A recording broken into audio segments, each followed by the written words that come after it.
কিমান দেৰি হ'ব আধা ঘণ্টা 1 ঘণ্টা হ'ব গতিকে সকলোৱে আৰু ময়ো কিমান দেৰি কম আধা ঘণ্টা 40 মিনিট যাতে সোনকালে আমি যাব পাৰো হ'ব ঠিক আছে আজিৰ সভাত আমাৰ মাজত উপস্থিত আমাৰ শোণিতপুৰৰ সাংসদ ৰঞ্জিত দত্ত ডাঙৰীয়া অসম চৰকাৰৰ মন্ত্ৰী অশোক সিংঘাল ডাঙৰীয়া সন্মানীয় বিধায়ক কৃষ্ণ কমল তাঁতী ডাঙৰীয়া গণেশ লিম্বু ডাঙৰীয়া পৃথিৱীৰাজ ৰাভা ডাঙৰীয়া প্ৰমোদ বৰঠাকুৰ ডাঙৰীয়া দিগন্ত ঘাটুৱা ডাঙৰীয়া উৎপল বৰা ডাঙৰীয়া পল্লৱ লোচন দাস ডাঙৰীয়া এজিপিৰ জিলা সভাপতি ৰাতুল নাথ ডাঙৰীয়া গুৰুজ্যোতি দাস ডাঙৰীয়া কিশোৰ উপাধ্যায় ডাঙৰীয়া ঋতুবৰণ শৰ্মা ডাঙৰীয়া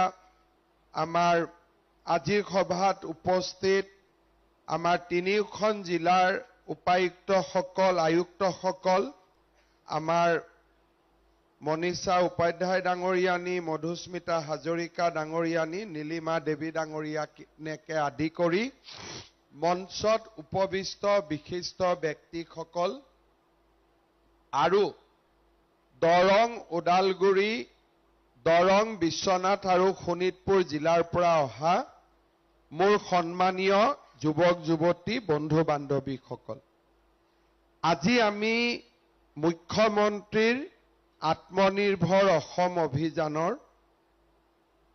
প্ৰথম কিস্তিৰ ধন 6,561 গৰাকী যুৱক যুৱতীৰ মাজত বিতৰণ কৰিম ইয়াৰে আটাইতকৈ বেছি 2,869 গৰাকী শোণিতপুৰ জিলাৰ 1,864 গৰাকী বিশ্বনাথ জিলাৰ 1,828 গৰাকী দৰং জিলাৰ আমাৰ দৰং জিলাৰ বিধায়কসকল আজি ইয়াত আহিব পৰা নাই বিধানসভাত আছে মোক পৰমানন্দ ৰাজবংশী বসন্ত দাস দুইজনে কৈ পঠাইছে যে দাদা আমি লগত যাব পৰা নাই আপোনালোকে নিজে অৱগত কৰিব আজি আমাৰ এই আঁচনিখনৰ প্ৰথম কিস্তিৰ ধন আমি বিতৰণ কৰিম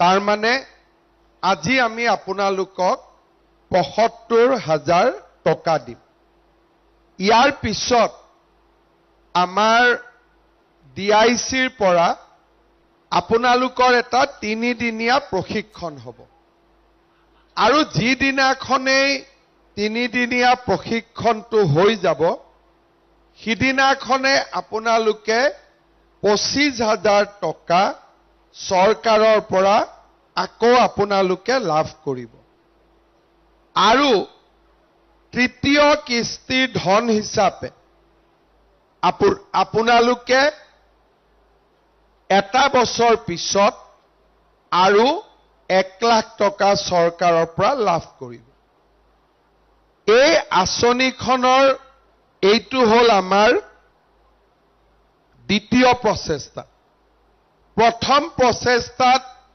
আমি ২৫,০০০ ল'ৰা ছোৱালীক 1 লাখ টকা যোগান ধৰিছিলো ৭৫ আৰু ২৫ অহা কেইদিনমানত আমি প্ৰথম পৰ্যায়ত যাক 1 লাখ টকা দিছিলো তেওঁলোকক আৰু 1 লাখ টকা দিবৰ কাৰণে আমি মাতিম এতিয়া এই 1 লাখ টকা কিমান জনে পালে প্ৰথম বছৰ আমি ৭৫ আৰু ২৫,০০০ টকা কিমানক দিছিলো ২৫,০০০ যুৱক যুৱতীক দিছিলো যেতিয়া দ্বিতীয় কিস্তিৰ ধন আমি দিম আমি কিমান জনক দিম ১৩,০০০ জনক দিম এতিয়া আপোনালোকে ভাবিব যে বাকি ১২,০০০ কিয় 1 লাখ টকাটো নাপালে বা নাপাব ইয়াৰ ভিতৰত ৩,০০০ যুৱক যুৱতীয়ে টকাটো লৈ গৈ ব্যৱসায় বা উদ্যোগৰ কাম নকৰি স্কুটাৰ মটৰচাইকেল কিনি পেলালে গতিকে তেওঁলোকে দ্বিতীয় কিস্তিৰ ধন নাপালে বাকি 7,000 কাম কৰিছে কিন্তু আমি বিচাৰামতে কৰিব পৰা নাই চেষ্টা কৰি আছে হয়তো কেইদিনমান পিছত তেওঁলোকে 1 লাখ টকা পাবগৈ এই আঁচনিখনৰ পৰা আমি কি বিচাৰিছো প্ৰথম এই যে 1 লাখ টকা প্ৰথমতে আপোনালোকক দিম এই টকাটো আপোনালোকে চৰকাৰক ঘূৰাই দিব নালাগে দ্বিতীয় যি আমি 1 লাখ টকা দিম তাক আপোনালোকে চৰকাৰক 5 বছৰৰ ভিতৰত ঘূৰাই দিব লাগিব কিন্তু কোনো সুদ দিব নালাগে অৰ্থাৎ এটো সুদবিহীনভাৱে আপোনালোকে লাভ কৰিব 2 লাখ টকা 1 লাখ টকা আপোনালোকে ৰাজ সাহায্য হিচাপে পালে বাকি 1 লাখ টকা 5 বছৰৰ ভিতৰত চৰকাৰক ঘূৰাই দিব লাগিব বছৰি মাত্ৰ 12,000 টকা আৰু কোনো সুদ দিব নালাগে আৰু এই যে লোনটো আমি আপোনালোকক দিছো বা ৰাজ সাহায্য আমি আপোনালোকক দিছো কোনো মাটিবাৰীৰ কাগজ আমি নলওঁ কোনো সাৰ্টিফিকেট আমি আপোনালোকৰ নলওঁ কোনো গ্যাৰেন্টৰ আমাৰ নাই আৰু কোনো মৰ্টগেজ আমাৰ নাই এইটো কমপ্লিট বিশ্বাসৰ ওপৰত এই টকাটো দিয়া হৈছে কালি যদি আপোনালোকে 1 লাখ টকাটো চৰকাৰক ঘূৰাই নিদিয়ে আমি আপোনালোকক কৰিবলগীয়া একো নাই কিন্তু আপোনালোকৰ ক্ষতি কি হ'ব এই 1 লাখ টকাৰ যদি আপোনালোকে কাম নকৰে দ্বিতীয় 1 লাখ টকাৰ পৰা আপোনালোক বঞ্চিত হ'ব তৃতীয়তে এই যে 2 লাখ টকা আপোনালোকে ব্যৱসায় কৰিব আপোনালোকক আমি পৰ্যবেক্ষণ কৰিম আৰু যিসকলে ভাল কাম কৰিব তেওঁলোকক বেংকৰ পৰা আমি মুদ্ৰা পিএমইজিপি পিএমএফএনই আদি লোন পোৱাৰ আমি সুবিধা কৰি দিম এতিয়ালৈকে যোৱাবাৰ জুনে 25,000 লোন 25,000 ল'ৰা ছোৱালীয়ে লোন পালে বা ৰাজ সাহায্য পালে তাৰ 3,000 ল'ৰা ছোৱালীয়ে বেংকৰ পৰা 10 লাখ টকা লোন পাইছে কিয় চৰকাৰে তেওঁলোকক আগবঢ়াই দিছে আৰু চৰকাৰে তেওঁলোকৰ কাৰণে গ্যাৰেন্টি হিচাপে থিয় দিছে তাৰ মানে এই আঁচনিখনৰ জৰিয়তে আপোনালোকে যদি চিন্তা কৰে চেষ্টা কৰে প্ৰচেষ্টা কৰে এজন সফল ব্যৱসায়ী বা উদ্যোগী হিচাপে নিজক প্ৰতিষ্ঠা কৰিব পাৰে ইয়াৰ উপৰিও আপোনালোকে নিজেই বেংকৰ পৰা গাড়ী এখন ল'ব খুজিছিল জেচিবি এখন ল'ব খুজিছিল বা আপোনালোকে দোকান এখন ল'ব খুজিছিল আপোনালোকৰ ডাউন পেমেন্ট নাছিল এই 2 লাখ টকা আপোনালোকে বেংকক যি 25% ডাউন পেমেন্ট দিব লাগে তাৰ কাৰণেও আপোনালোকে এই 2 লাখ টকা ব্যৱহাৰ কৰিব পাৰিব অৰ্থাৎ চৰকাৰে আপোনালোকক আগবাঢ়ি যাবৰ কাৰণে মানুহক কি লাগে এই কেমেৰামেনে উঠি আহিলে জখলা এডাল দি মানুহক ওপৰত যাবৰ কাৰণে জখলা এডাল লাগে এই 2 লাখ টকাটো হল ভৱিষ্যতৰ জীৱন নিৰ্মাণ কৰাৰ কাৰণে এডাল জখলা আপোনালোকে ধুনিয়াকৈ এই জখলাডালত আৰোহণ কৰি আপোনালোক আগুৱাই যাব পাৰিব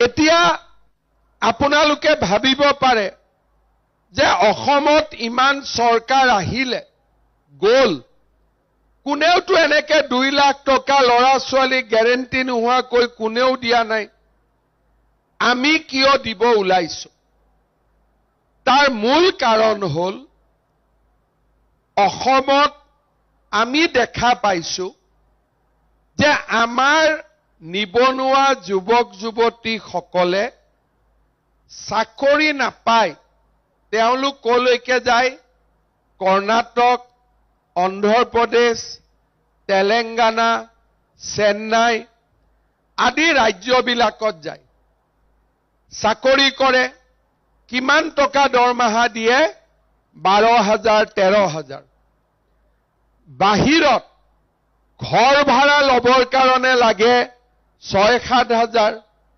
খাবৰ কাৰণে লাগে 4-5 হাজাৰ দেউতাক মাকক কিবা পঠালে যদি পঠালে কিন্তু বেমাৰ আজাৰ হলে চিকিৎসা কৰিবৰ কাৰণেও তেওঁলোকৰ লগত কোনো পইচা নাথাকে 2025 চনৰ সেপ্টেম্বৰত আমি এটা আঁচনি আৰম্ভ কৰিছিলো আঁচনিটোৰ নাম হল শ্ৰদ্ধাঞ্জলি মানে কি যে বাহিৰত কাম কৰিব যোৱা লৰা ছোৱালীৰ যদি মৃত্যু হয় তেওঁলোকৰ মৃতদেহ আমি সন্মান সহকাৰে অসমলৈ উভতাই আনি দেউতাক মাকক গতাই দিম আমি ভাবিছিলো যে বছৰত কেতিয়াবা এজন দুজন লৰা ঢুকাব এতিয়া আমাৰ অভিজ্ঞতা হল যে প্ৰত্যেক মাহত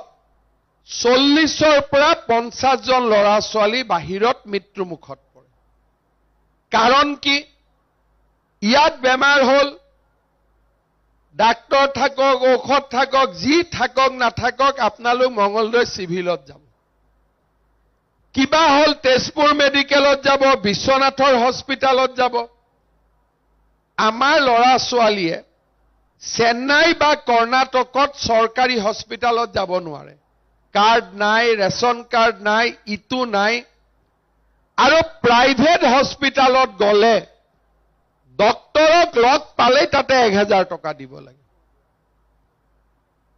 ট্ৰিটমেন্ট নকৰে আৰু এনেকৈ লৰা ছোৱালীৰ মৃত্যু হয় এই পৰিবেশটো আমি কেনেকে বদলাম আজি মোৰ আন্দাজ অসমৰ 20 লাখ লৰা ছোৱালী আজিৰ দিনত বাহিৰত কাম কৰি আছে এই পৰিবেশটো আমি কেনেকে বদলাম চৰকাৰী চাকৰি আমি দিব পাৰো কিমান দিম 5 বছৰত 1 লাখ 2 লাখ তাতকৈতো যাব নোৱাৰো আমাক কি লাগিব অসমত এটা উদ্যোগীকৰণৰ পৰিবেশ লাগিব আৰু উদ্যোগীকৰণৰ পৰিবেশটোৰ লগত খাপ খাই আমাক ব্যৱসায় কৰা এছাম যুৱক যুৱতী আমাক লাগিব এই বছৰ আমি অসমত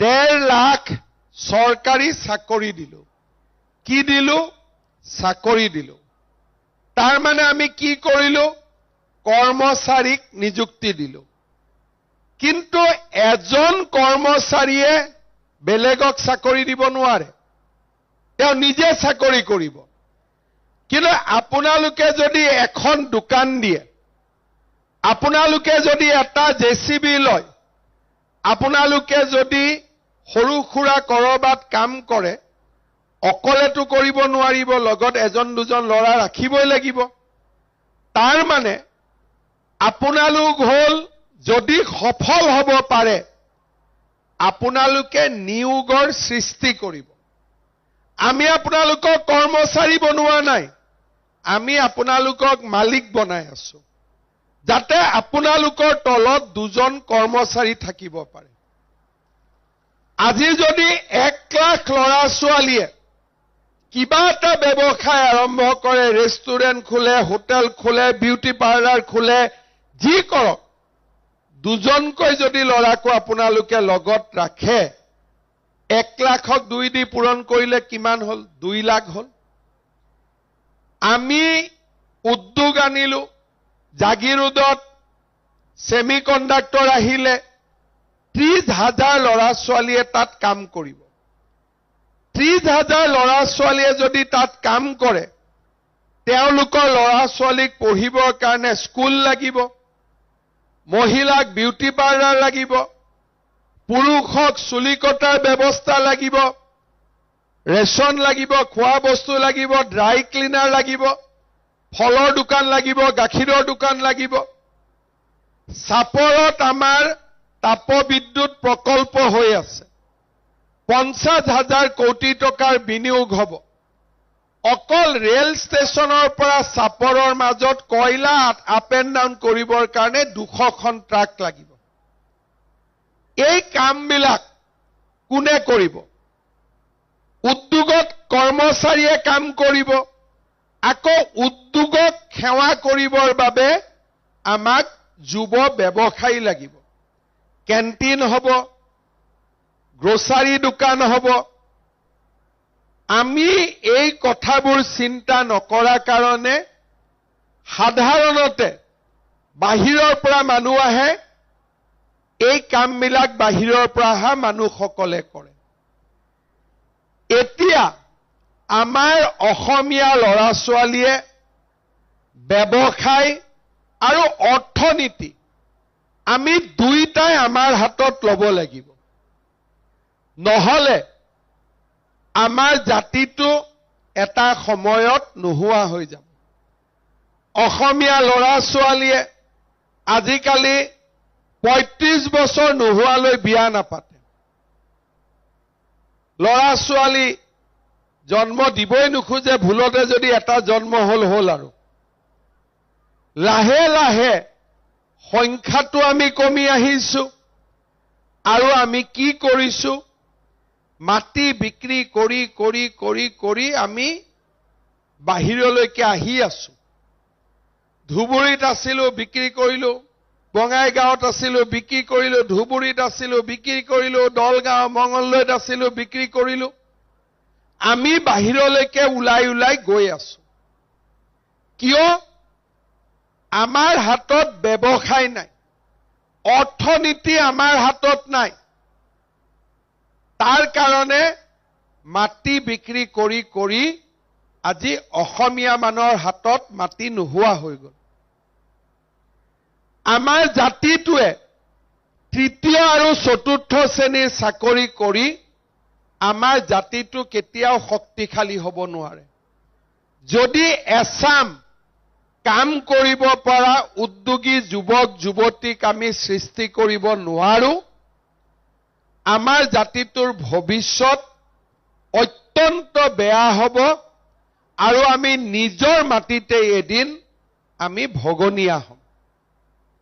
সেইকাৰণে আমাৰ চৰকাৰৰ প্ৰচেষ্টা যে আমি উদ্যোগীকৰণ কৰিম, চৰকাৰী চাকৰি সৃষ্টি কৰিম, লগতে আমি এছাম সফল ব্যৱসায়ী আৰু এণ্টাৰপ্ৰেনিয়ৰ উদ্যোগী উদ্যমিতা থকা যুৱক যুৱতীক আমি নিৰ্মাণ কৰিম। কেইদিনমান আগতে গুৱাহাটীত প্ৰধানমন্ত্ৰী ডাঙৰীয়া আহিছিলে।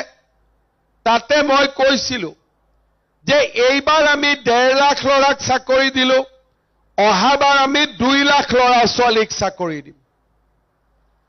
এইবাৰ আমি উদ্যমিতা অভিযান বা CM888 আমি 1 লাখ ল'ৰা ছোৱালীক 2 লাখকৈ টকা দিলো, অহাবাৰ আমি 10 লাখ ল'ৰা ছোৱালীক আমি 2 লাখকৈ টকা দিম।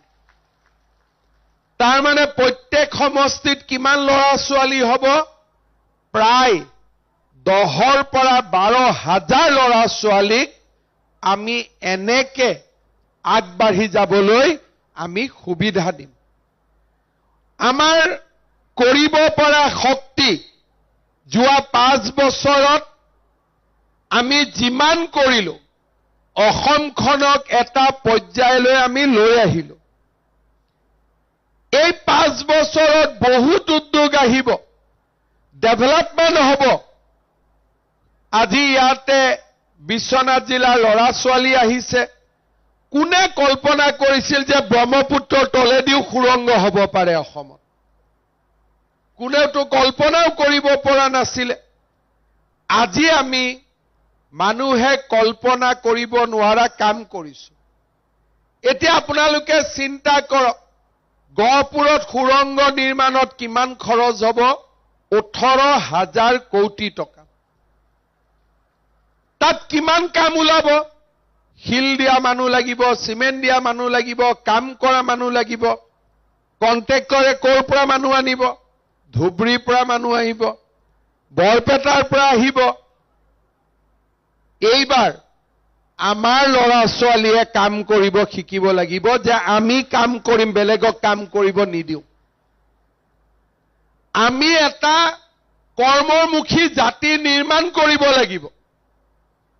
মই কাকো বেয়া নাপাওঁ মনেদি, কিন্তু অসমীয়া হিচাপে মোৰ তেতিয়া বেয়া লাগে যেতিয়া আমাৰ মিয়া মুছলমানসকলে প্ৰেছ কনফাৰেন্স কৰি কয় যে আমি যদি কাম নকৰোঁ অসমীয়া খাব নোপোৱা হ'ব। এইটো আমাৰ জাতিটোৰ কাৰণে কিমান ডাঙৰ এটা বদনাম আপোনালোকে চিন্তা কৰক। ধিঙত যেতিয়া এটা ধৰ্ষণ ঘটনালৈ গণ্ডগোল হৈছিলে, আপাৰ আছামৰ মানুহে তাৰ বিৰুদ্ধে আন্দোলন কৰিছিল। তেতিয়া তেওঁলোকে নগাঁৱত প্ৰেছ কনফাৰেন্স কৰি কৈছিলে যে আমি আপাৰ আছামত আজিৰ পৰা আৰু মাছ নপঠাওঁ, মানুহে মাছ খাব নাপাব। তাৰ মানে আপোনালোকে চিন্তা কৰক, যিবিলাক মানুহে এদিন বাংলাদেশৰ পৰা অন্ন বস্ত্ৰৰ সংস্থাপনত অসমত আহিছিল, এতিয়া তেওঁলোকে অসমীয়া কয় যে আমি কাম নকৰিলে তহঁতি খাব নোৱাৰ। তাৰ মানে কিমান পৰিৱেশৰ পৰিৱৰ্তন হ'ল। নিজৰ মাটিতে আজি আমি বেলেগৰ কথা শুনিবলগীয়া হৈছে যে আমি যদি কাম নকৰোঁ তহঁতি খাব নোপোৱা হবি। আমি যদি খেতি নকৰোঁ খেতি কৰা মানুহ নাপাবি। আমি যদি মাছ উৎপাদন নকৰোঁ তহঁতি মাছ খাব নাপাবি। আমি যদি গাখীৰ নিদিওঁ তহঁতি গাখীৰ খাব নাপাবি। আমি যদি শাক পাচলিৰ খেতি নকৰোঁ তহঁতি আলু বন্ধাকবি ওলকবি খাব নোৱাৰিবি। আজি কাৰ্যত এইটোৱে হৈছে, আৰু আমাৰ অসমীয়া মানুহে এই কথাবোৰ নীৰৱে শুনে। শুনি কি কয় যে সিহঁতি নকৰিলে কাম কোনে কৰিব? কি ভগৱানে আমাক দুটা ভৰি দিয়া নাই? ভগৱানে আমাক দুখন হাত দিয়া নাই? তেওঁলোকেও কাম কৰক, আমি বাধা দিয়া নাই, কিন্তু আমি কাম কৰিব নোৱাৰো বুলি এই বদনামটো আমি কেনেকে ল'ব পাৰো?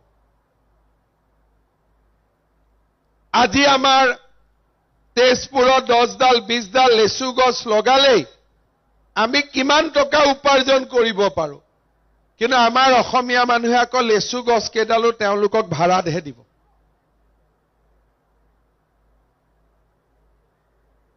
ফলত কি হৈছে? মঙলদৈৰ পৰা যিসকল আহিব বুজি পাব যে মঙলদৈ টাউনত হিন্দুৰ কাম হৈছে খালি মাটি বিক্ৰী কৰা, কিনা মানুহ নাই। আমাৰ অসমত আজিকালি মাটি বাৰী হিন্দুৰ পৰা মুছলমানত বিক্ৰী হলে, মুছলমানৰ পৰা হিন্দুত বিক্ৰী হলে মোৰ পাৰমিশন ল'ব লাগে। 100টা যদি ফাইল আহে 10টাহে হিন্দুৱে কিনা আহে, 90টা হিন্দুৱে বিক্ৰী কৰা ফাইল আহে।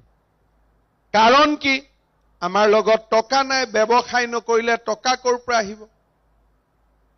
আমি গালি পাৰিব পাৰো, কিন্তু কাম কৰেতো কাম কৰেই। সেইকাৰণে মইতো ক'ব নোৱাৰো যে তই কাম নকৰিবি, তই যদি কাম নকৰ কোনে ইয়াতে মাছ দিব? আমাৰ অসমীয়া ল'ৰা ছোৱালীয়ে ক'ব লাগিব ঠিক আছে তেওঁলোকে কৰক, কিন্তু তেওঁলোকে যদি এটা ফিচাৰী বনাইছে আমিও দুটা ফিচাৰী আমিও বনাম। জয় আই অসম ক'লে কোনোবা জাতি বাচিব পাৰে নেকি? জয় আই অসমটোতো মন্ত্ৰ নহয় যে উচ্চাৰণ কৰিলে ভগৱানে আমাক আহি দি থৈ যাব, যা দিলো ফু মাৰি দিলো তই জয় আই অসম কৈছ।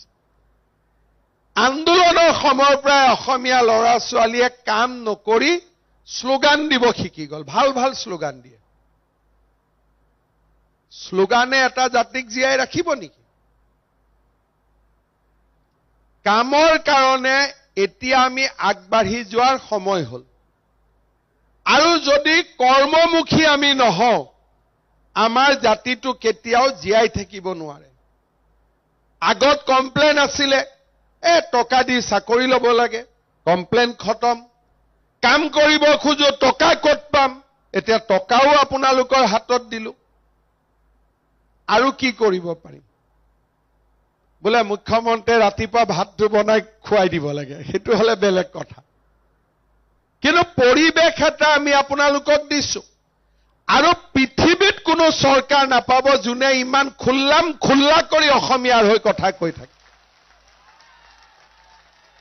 মোৰ ওপৰত গোটেই ভাৰতত কিমান কেছ হৈছে তাৰ হিচাপ নাই এইবিলাক কথা কৈ থাকো কাৰণে কিন্তু কিয় কওঁ কাৰণ নিজৰ চকু দি এটা জাতি ধ্বংস হোৱাটো দেখা পাব নোৱাৰি সেই কাৰণে আপোনালোকে সুযোগ লওক পুৰা সুযোগ লওক চৰকাৰৰ কাম কাজ আপোনালোকে কৰক ব্যৱসায় আপোনালোকে কৰক আৰু উৎপাদন আপোনালোকে কৰক আমি কাকো মানা নকৰো তেওঁলোকো কৰক কিন্তু আপোনালোকেও কৰক কাৰণ নিজৰ জাগাত কাম কৰাৰ অধিকাৰ আমাৰ প্ৰথম আছে কাৰণ আমাৰ দেশ এইখন আমাৰ ৰাজ্য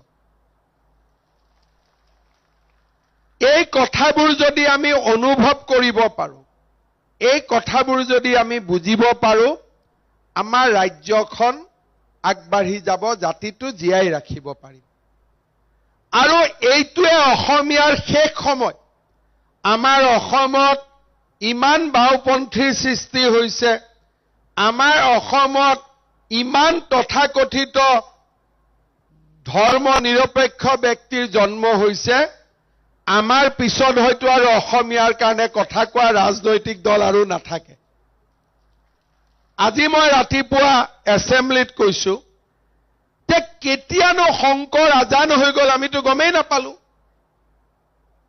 হ'ব লাগিছিল কি শংকৰ মাধৱ ক'ব নোৱাৰাকৈ শংকৰ আজান হৈ গল এতিয়া আমি গুৱাহাটীত এটা উদ্যান এখন বনাইছো শৰাইঘাট ৰণ স্মৃতি উদ্যান মই আহোমৰ সাঁচিপাত চালো যে লাচিতৰ লগতনো কোনে কোনে যুঁজিছিল আমি নামবিলাক লিখিলো লাচিতৰ লগত যুঁজা মানুহৰ নাম কি সাঁচিপাতত লিখা আছে মিৰি খণ্ডিকৈ হৰনাথ নৰনাথ আমি নামবিলাক লিখিছো অহা 7 দিনত উদ্বোধন হ'ব কিন্তু যিবিলাক নাম আমি সাঁচিপাতত চাই লিখিলো সেইবিলাক নামটো আমি শুনাই নাছিলো আমি বাঘ হাজৰিকাৰ নামহে শুনি আছিলো মিছিং মানুহ এজন যে লাচিতৰ প্ৰধান উপসেনাপতি আছিলে আমাকতো হিষ্ট্ৰীত কোৱাই হোৱা নাছিল মই চেক কৰিলো হয় কথাটো এই কথাবিলাক আমাৰ অসমত মানুহে আমাক আফিং কানি খুৱা দি আমাৰ জাতিটোৰ বুৰঞ্জীও পৰিৱৰ্তন কৰি পেলাইছিল আজি আপোনালোকে চিন্তা কৰক আমি আমাৰ অসমত এজন অসমীয়াই যদি এক কথা মাটি দখল কৰে ডিসিৰ নটিছৰ পিছত নটিছ আহিব আৰু তেওঁলোকে কিমান দখল কৰি ৰাখিছিলে 40 লাখ বিঘা মাটি মোৰ যদি মই কবাত 1 বিঘা মাটি দখল কৰো কিমান অত্যাচাৰ হ'ব ডিসি এসপিৰ পৰা কিন্তু তেওঁলোকে কিমান দখল কৰিলা 40 লাখ বিঘা কোনো চাউটাই নাই ওৰাঙতো দখল কৰিলে কাজিৰঙাতো কৰিলে আমাৰ মানুহে কাজিৰঙাত মাটি দখল কৰা সাহস কৰিব পাৰিব নেকি গৰুখুটি লামনিং ইটু হিটু আমি কিমান উলিয়ালো 1.5 লাখ বিঘা আৰু অহাবাৰ মই কিমান খালি কৰিম বুলি কৈছো 5 লাখ বিঘা এনেকে কোৱা মুখ্যমন্ত্ৰী নাপাব আৰু ডাইৰেক্ট কোৱা যে 1.5 লাখ খেদিলো আৰু 5 লাখ অহাবাৰ খেদিম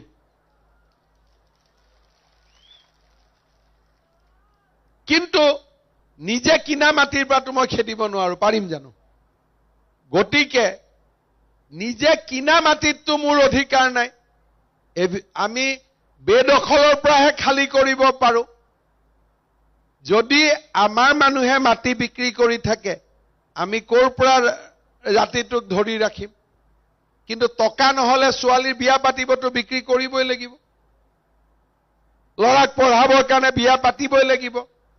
গতিকে অসমীয়াই এতিয়া টকা ইনকাম কৰিব শিকিব লাগিব, অসমীয়ায়ো ব্যৱসায় কৰিব শিকিব লাগিব, অসমীয়ায়ো কপালৰ ঘাম মাটিত পেলাই কাম কৰিব শিকিব লাগিব। আৰু সেই কাৰণেই মই এই CM-AAA আঁচনিখন আনিছো।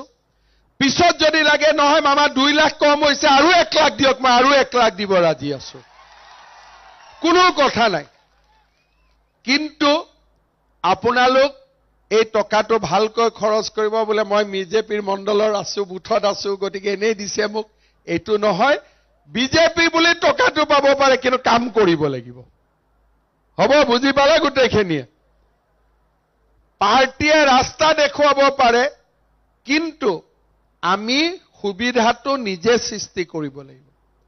আজি আমি ইয়াতে 6,000 ল'ৰা ছোৱালীক 1 লাখ দিছো, অহাবাৰ 1 লাখ দিব আহোঁতে 2,000 থাকিব। 4,000 কি কৰিলে? মটৰচাইকেল মোবাইল কিনি ললে। সেইটোতো নহব। সেইকাৰণে অহাবাৰ যাতে মই 1 লাখ দিওঁতে 6,000 ইনটেক্ট থাকে। পাৰিব নে নোৱাৰিব? অলপ লাহেকৈ কৈছে, মটৰচাইকেল কিনাৰ ইচ্ছা আছে নেকি? পাৰিব নে নোৱাৰিব? পাৰিবই লাগিব। এই সময়তে আমি জাতিটোক পুনৰ নিৰ্মাণ কৰিব লাগিব আৰু অসমখন আমি সুজলা সুফলা কৰি গঢ়ি তুলিব লাগিব। এইখিনিয়ে ক'বলগীয়া আছিলে, বেছি দীঘলীয়া নকৰো। কেইখনমান চেক দিম, ৰাষ্ট্ৰীয় সংগীত, তাৰপিছত আপোনালোকে ধুনীয়াকৈ চেক লৈ ঘৰলৈকে যাব। 3 দিনৰ কাৰণে নিজৰ জিলাতে সৰু ট্ৰেইনিং হ'ব আৰু 25,000 পাব। আৰু অহাবাৰ আমি আৰু 1 লাখ ল'বৰ কাৰণে ইয়াতে উপস্থিত হ'ম। হ'ব? কিন্তু আৰু 1 লাখ পাবৰ কাৰণে বিজেপি জিকিব লাগিব নে নালাগিব? বিজেপি জিকিব লাগিব নে নালাগিব? হ'ব, জিকিব নে নাই? পাক্কা জিকিব? পাক্কা জিকিব? ঠিক আছে, એટલે মোৰ লগত ক'ব, ভাৰত মাতা কি, নৰেন্দ্ৰ মোদী। বহুত বহুত ধন্যবাদ। জয় হিন্দ, বন্দে মাতৰম। নমস্কাৰ। আমি সদৌ অসম